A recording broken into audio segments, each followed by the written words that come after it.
Kevin from FPR here. Let's talk about how and when to use a bottle of FPR Pen Flush.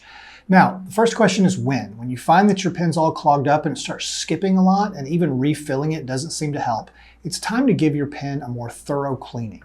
Now, the best way to do this is to take the whole thing apart. You pull out the nib and feed, you take apart the fill mechanism, you give everything a good scrub with soapy water and a toothbrush, but that can be time consuming. You might not know how to take your pen apart. So if you don't want to take the time or you don't know how to take your pen apart, you want to do it a little more quickly, then using some Pen Flush is a good alternative. Now, the first thing you want to do before you actually use your Pen Flush is to clean all of the ink out of your pen, right? So if your pen was converter filled, you would take off the barrel and you'd empty out the converter or pull out the cartridge. And then what I'm going to do is I'm going to take out that converter. I'm going to hold my grip section under a faucet and let water flow through it. Alternatively, you might have a bulb syringe. You could put that in the back of the grip section and get some fresh water and flush water back and forth through the pen. That would also clean it out nicely. If you have a piston-filled pen, right? Since you don't want to take it apart, your only alternative is to get some water and you're going to fill it and empty it, fill it and empty it, fill it and empty it.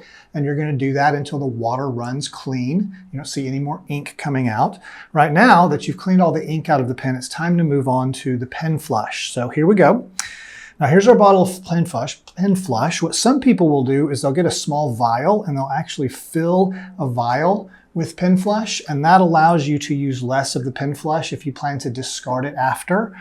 But the Pen Flush can be used over and over again. I honestly just use it from the bottle because it's a lot easier. So what you're going to do here is you're going to open your bottle of Pen Flush. You're going to put your converter back into your pen if it's converter filled, and you're literally just going to fill the pen with Pen Flush just as if it was ink. Right now I'm full with Pen Flush. I'm going to empty it back out again. And I'm going to fill it again. If you feel like your pen is particularly gummed up, you could even leave it in the bottle of Pen Flush for 5-10 minutes and let everything get dissolved. Then you're going to empty it again.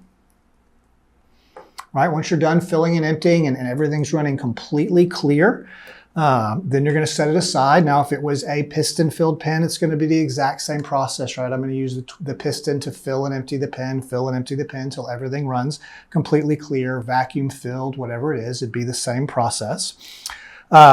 Now I'm done with my Pen Flush, but I'm not done with the process because now I need to go back to some fresh water. You want to make sure you don't leave any Pen Flush in the pen because that's obviously going to cause problems with your ink if you have Pen Flush mixed with your ink.